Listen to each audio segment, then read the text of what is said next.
প্রতিবন্ধী ভিক্ষুক বলে, হুজুর আমার একটা ভাঙ্গাচোরা ফোন আছে, ওই ফোনে রাত দিন আপনার ওয়াজ শুনি।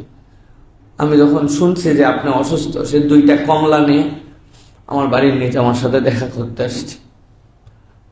আসলে আমার অনেক ভুল, অনেক গুনাহ খাতা, অনেক আপনাদের সাথে আচরণে আমার কমতি আছে আমি জানি, বিশেষ করে আমরা মাহফিলের লোক। আপনারা ইতিমধ্যে জেনেছেন আলহামদুলিল্লাহ, আপনারা অনেক দোয়া করেছেন দেশ বিদেশ থেকে, আমার মুসল্লি থেকে শুরু করে চিনি না এরকম সংখ্যাই বেশি, কিন্তু সেই মানুষগুলো একজন মুমিন ভাই হিসাবে, একজন দাঈ হিসাবে আপনারা আমাকে যে ভালোবাসা দেখিয়েছেন, এটা আসলে এইরকম পরিবেশে আমি নিমজ্জিত না হলে হয়তো এটি আমি অনুভবই করতে পারতাম না, যে একটা মানুষ কতটুকু ভালোবাসা আপনারা দেখিয়েছেন। আমি জানি আমার ভুলে ভরা জীবন, আমার আচরণ, আমার কথাবার্তা, আমার বিভিন্ন ধরনের বিহেভিয়ারে অনেকেই কষ্ট পান নানান কারণে, আমি তার জন্য আপনাদের কাছে ক্ষমা চাই। কিন্তু এরপরেও আপনারা নিজ গুণে যে ভালোবাসাগুলি আমাদেরকে দেখিয়েছেন, যে দোয়া করেছেন, এটার জন্য আপনাদের কাছে কৃতজ্ঞ। দেশ বিদেশের সকল ভাই বোনের কাছে আমি কৃতজ্ঞ। আমি কিভাবে ঋণ শোধ করব, আমার তো ঋণ শোধ করার কিছু নাই, কিন্তু আমি আল্লাহর কাছে আপনাদের জন্য দোয়া করি, যারা আমার পরিবারের জন্য আমাদের জন্য দোয়া করেছেন, আল্লাহ যেন সকলকে উত্তম বিনিময় দান করেন। আমাদেরকে অনেকেই বলেছেন যে সাবধানে চলাফেরা করতে হবে, এত পরিমাণ প্রোগ্রামে যাওয়া আসা করেন, কিন্তু আসলে বাস্তবতাটা অনেকে অনুভব বা পুরোপুরি জানেন না। আসলে নিজের পক্ষ থেকে সাবধান হলেই সব সময় হয় না, রোডের যে বিষয় এটার সাথে অনেক কিছু জড়িত থাকে। আমার যে শুরু থেকে আমার সাথে আছে যে ছেলে ময়েন, আলহামদুলিল্লাহ আমি তো অনেক জায়গায় আনন্দ চিত্তে বলি যে ওর সাথে ঘুরলে একমাত্র ও যখন গাড়ি চালায় আমি তখন দিলে শান্তি অনুভব করি, কারণ 4 বছর 5 বছর সে আমার সাথে, আমি জানি যে তার গাড়িটা কতটুকু কন্ট্রোলে। আলহামদুলিল্লাহ ভুল সকলেরই হয়, কিন্তু আমার গাড়ি স্বাভাবিকভাবে আছে। সেখানে আমি একটা ওভারটেক করতে চাইলাম, সে অবস্থায় একটা বাস ওভারটেকের সুযোগ না দিয়ে হালকা চাপ দিল, ও আস্তে করে বাম পাশে এসে চিন্তা করলো যে আসলে আমার সেন্স ছিল না, অজ্ঞান হয়ে গিয়েছিলাম। পরবর্তীতে আমার কাছে যে ড্যাশ ক্যামের ভিডিও আছে, আমার কাছে সামনের ভিডিও পেছনের ভিডিও সব আমার কাছে আছে, তো সেইটাতে তখন দেখছি যে আমি ঘুমাই নাই, আসলে আমি তোর সাথে কথা বলছিলাম। তো বাম পাশে গাড়িটা আস্তে করে আসলো, আসার পর ওকে আমি বললাম এটা কেমনে কি করলাম, ও বলছে দেখছেন কেমনে আমাকে ডান থেকে চাপ দিল। আমি বললাম আস্তে যাও, সামনের গাড়ি পার হোক, এরপরে আমরা পার হয়ে যাব। এই যে সামনের গাড়ি যাও পার হয়ে যাব, আমার গাড়ি তখন 0 মাইলেজ, রাস্তার বাম পাশে আমার গাড়ি দাঁড়িয়ে আছে ওভারটেকের জন্য মহাসড়কে, এক্সপ্রেসওয়েতে। ইতিমধ্যেই 4-5 সেকেন্ডের মধ্যে 100-120 মাইল বেগে, কিলোমিটার বেগে পেছন থেকে এসে ধাম করে মেরে দিল। গাড়ি লেগে সামনের বাসের নিচে ঢুকে গেছে। এখন সামনের বাসের নিচে যখন ঢুকছে, বাস আমার যতটুকু ধারণা সে চিন্তা করছে যে আমার দ্বারা কোনো ক্ষতি হলো কিনা, পেছনে লাগলে কোনো দোষ নাই, কিন্তু টেনশন তো আছে। সে তখন গাড়ির টান দিয়ে বের হয়ে চলে গেছে, আমার গাড়ির ডান পাশটা তখন ভেতরে ঢুকা। এই অবস্থায় বের হয়ে যাওয়ার পর গাড়ি উঁচু হয়ে আবার বসে গেছে, বসে বাম পাশে লেগে বাড়ি খাইছে। গাড়িটাতে সবসময় সব গ্লাস লাগানো, পেছন থেকে যখন ধাক্কা মারছে এত বিকট শব্দ হয়েছে যে আশপাশের 2তলা 3তলা থেকেও একজন ইমাম সাহেব ছিলেন, উনি পরিমরি করে দৌড়ায় চলে আসছেন যেখানে বোমা বিস্ফোরণ হলো কিনা। আমার ছোট 3টা সন্তান, আপনারা কথার ছলে জানেন আমি আমার মেয়েদেরকে নিয়ে আনন্দিত, আল্লাহর দেওয়া নিয়ামত মনে করি আমার জীবনে। তারা মধ্যে 3 জনই শুয়েছিল, আর পেছনে আমার ওয়াইফ ছিল। ময়মনসিংহের দিকে 2 দিনের মাহফিল, এরা তো আমাকে পায় না সেভাবে, তো এই জন্য বলছে যে 2 দিনের সফর, চলো আমরা সাথে যাব। তো মাহফিল আলাদের বাড়িতে গেলে আমরা গেলে স্বাভাবিক, কিন্তু ফ্যামিলি নিয়ে গেলে অনেক বিষয় থাকে। কিন্তু মহব্বতের কিছু মানুষ আছেন যাদেরকে আগে বলছি, ওনারা খুশি, সেখান থেকে সফর করে আমরা আসতেছি। এই 3 বাচ্চার রবিবারে স্কুল, মা মধ্যে শোয়াইতে পিছনে বসছে। আমরা এখনো হিসাব মিলাতে পারি নাই। গাড়িটার আপনারা যে ভিডিও দেখছেন, ছবি দেখছেন আপনারা 60%, মূল গাড়ি দেখলে আপনি এখনো 100% দেখতে পান নাই যে গাড়িটার কি হয়েছে। কিন্তু আল্লাহ রাব্বুল আলামিন কিভাবে কেমনে রক্ষা করলেন, এই জন্যই আল্লাহর একটা নাম হচ্ছে ইন্নাল্লাহ আলা কুল্লি শাইইন কাদির। আল্লাহ যা ইচ্ছা তাই করতে পারেন, এটার নজির আমি নিজের চোখে দেখছি।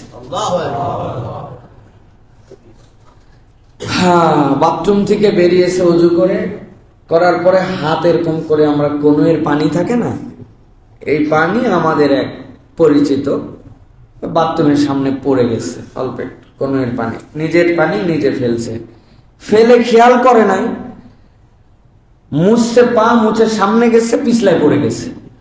পিছলায় পড়ে এই নখ 3টা ভাঙছে আর এই পিছনের এই হাড্ডি ভাঙছে।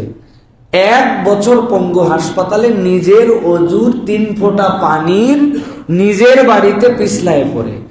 আর এইরকম 100 মাইল বেগে মারার পরে, সামনে পিছনে মুচড়ানোর পরে আল্লাহ রাব্বুল আলামিন এই যে 6টা মানুষকে নিখুঁত করে বের করছেন। ওইখানকার মানুষরা আসছে যে ভাই লাশ কয়টা বের করা হয়েছে আর কয়টা বের করা হয়নি।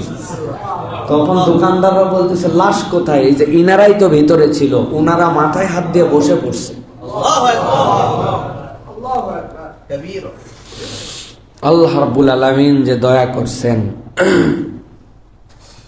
এটা আসলে আমি সবসময় শুধু একটাই কথা ভাবতেছি, কি করলে আমার আল্লাহকে আমি খুশি করতে পারবো। লোকজন অনেকে আমার সাথে দেখা করতে আসছেন, অনেকে ভালোবাসা দিচ্ছেন। আমি বলছি যে আপনারা আমার অসুস্থতায় দেখতে আসেন নাই, আসলে এটা একটা জীবন পুনর্মিলনী। আল্লাহ রাব্বুল আলামিন আমাদেরকে হায়াত দিয়েছেন, আমি যেন বাকি জীবনটুকু নিরেট আল্লাহর জন্য ভয় ডরহীন ভাবে সত্যের পক্ষে থেকে আল্লাহর দ্বীনের জন্য যেন আমি কাজ করতে পারি। আর আল্লাহ রাব্বুল আলামিন যেন আমাকে শাহাদাতের মৃত্যু নসিব করেন। এইটুকুই আপনাদের কাছে আরজি দোয়া। সাথে সাথে বলবো যে বাংলাদেশে বিশেষ করে মুরগি বাহিত যে ট্রাক, আমি প্রশাসন সহ আমাদের কথা যারা শোনেন, সারা দেশে যারা মুরগি পরিবহন করেন, এই ব্যবসার সাথে যারা জড়িত আছেন, আমি তাদেরকে বলবো যারা এই রাস্তায় চলাফেরা করেন, মুরগিবাহিত ট্রাক, এদের যে চলাফেরার উগ্রতা, এদের যে রোডের মধ্যে উশৃঙ্খলতা, মানে বেহিসাব, ওদের অনেকগুলো ক্যালকুলেশন থাকে। শেষ রাত্রে যে পাইকারি মার্কেট ধরা লাগে, মুরগি বেশি সময় থাকলে মৃত্যুর হার বেড়ে যায়, অনেক কিছু থাকে। কিন্তু তাই বলে এরকম বেপরোয়া হওয়া, কেননা আমাদের কাছে যে ভিডিও আছে, আমরা কাউকে ব্লেম দিচ্ছি না, কিন্তু এই ভিডিও দেখলে আমার ওয়াইফ সহ সকলে বলছে যে গেমের মধ্যে যেরকম ট্র্যাকের মধ্যে থেকে একটা গাড়িকে পেছন থেকে মেরে সরায় দিয়ে জিততে চায়, ওই মারার ধরনটা দেখলে কোনো স্বাভাবিক মানুষ বলবে না যে এইটা একটা অ্যাক্সিডেন্ট। হয় সে মাতাল ছিল, অথবা সে এমন ভাবে মারছে যেন আমরা মরে যাই। আমরা জানি না, ইন্না বা'দা যন্নি ইসম, আমরা এগুলো জানি না আসলে ঘটনা কি। আপনারা আরো জানলে অবাক হবেন। সেই ট্রাক ধরছি আমরা, সেই ট্রাক আমাদের নিয়ন্ত্রণে আছে, সেই ড্রাইভারকে আমরা ধরছি। সেই ড্রাইভার, পৃথিবীর ইতিহাসে কোনো ড্রাইভার অ্যাক্সিডেন্টের পর আসে না, ও আশপাশেই থাকে, জনগণের মধ্যে মিশে। কিন্তু সে দেখছে যে এতগুলা মানুষ, তার ধারণা সবাই মরে গেছে, এখন তো মৃত মানুষ নিয়ে মানুষজন ব্যস্ত থাকবে। ইতিমধ্যে সে আসছে, তার হেল্পার যখন তার সাথে একটু কথা বলছে, তখন জনগণ বুঝে ফেলছে যে এটা ড্রাইভার, ধরে ফেলছে তাকে। তো আমরা বলবো এই যে রোডের উশৃঙ্খলতা, বিশৃঙ্খলা, এইগুলা বিষয় থেকে আমাদের সকলকেই সতর্ক হওয়া উচিত। আমার অ্যাক্সিডেন্টের ইমিডিয়েট পরে ওই ইয়েতেই চন্দ্রার কিছু আগে এই জায়গাতে আরেকটা গাড়ির অ্যাক্সিডেন্ট হয়েছে। একটা ট্রাক আরেকটা ট্রাককে মেরে দিছে পেছন থেকে। ওই ট্রাক সামনেও গাড়ি খায় না, আপনারা দেখবেন নিউজে আসছে। ড্রাইভার হেল্পার জায়গাতেই মারা গেছে দুইজন। ট্রাকের পিছনে মারছে, আর আমার গাড়িতে পেছন থেকে মেরে সামনে যায়, আবার পিছনে এসে সামনে বামে ধাক্কা খেয়ে রব্বুল আলামিন কিভাবে রক্ষা করলেন। এটা আল্লাহ রব্বুল আলামিনের দয়া ছাড়া আর কিচ্ছু না। আর আমি আবারও আপনাদের প্রতি কৃতজ্ঞতা জানাচ্ছি। কত মানুষ কত ভাবে, আমি কি এমন ক্ষুদ্র মানুষ, এমন এমন রাজনৈতিক ব্যক্তিত্ব, ওলামায়ে কেরাম, পীর সাহেবগণ, আলহামদুলিল্লাহ, আমি মানে আপনাদের কাছে নাম বললে আপনারা শিহরিত হয়ে যাবেন। এই মানুষেরা আমাদের খোঁজ খবর নিয়েছেন, দোয়া করেছেন, উপর থেকে নিচ পর্যন্ত। একজন ফকির আমার সাথে গতকালকে দেখা করতে আসছে, প্রতিবন্ধী ভিক্ষুক। বলে, হুজুর আমার একটা ভাঙ্গাচুরা ফোন আছে, ওই ফোনে রাত দিন আপনার ওয়াজ শুনি। আমি যখন শুনছি যে আপনি অসুস্থ, সে 2টা কমলা নিয়ে আমার বাড়ির নিচে আমার সাথে দেখা করতে আসছে।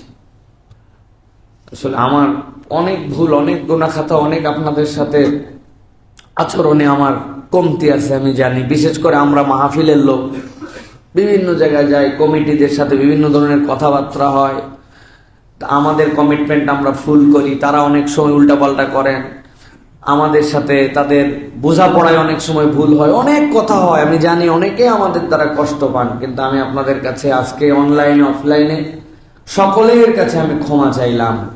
আপনাদের কোনো কারণে কোনোভাবে যদি আমি আপনাদেরকে কষ্ট দিয়ে থাকি, আমার ছোট ভাই হোক, আমার বড় ভাই হোক, আমার পরিচিত অপরিচিত, আল্লাহর হস্তে আমাকে আপনারা ক্ষমা করে দিবেন।